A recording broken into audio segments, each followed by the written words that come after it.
yozuvchilar, madaniyat va san'at vakillari, muzey xodimi, rassomlarga uy-joy olish uchun ipoteka krediti dastlabki to'lovlarini 50% qoplab beriladi.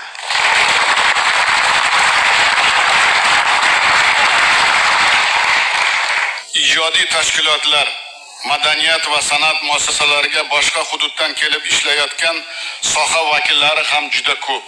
Qo'chqorov, Nazarbekov birinchi yildan ularga uy-joy ijarasi uchun Toshkent shahrida oyiga 2,5 million so'mgacha, viloyatlarda 1,600,000 so'mgacha xarajatini byudjetdan qoplab berish yo'lga qo'yayotgan qaror tayinlasin.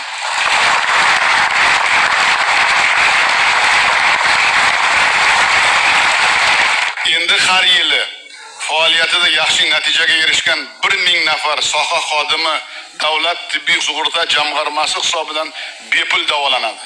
Yana 2000 nafar ijodkorga davlat tomonidan tibbiy sug'urta paketi alohida taqdim etiladi. Kamida 10 yil ishlagan xodimlarga kasaba uyushmasi sanatoriyalarga bepul yo'llanma beriladi.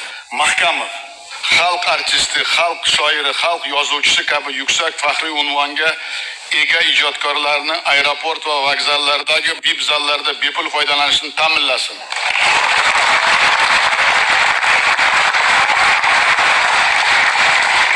Ashulla va raqs ansambellarini qo'llab-quvvatlash maqsadida 1-sentyabrdan boshlab ulardagi barcha xodimlarning ish haqi 2 karra oshiriladi.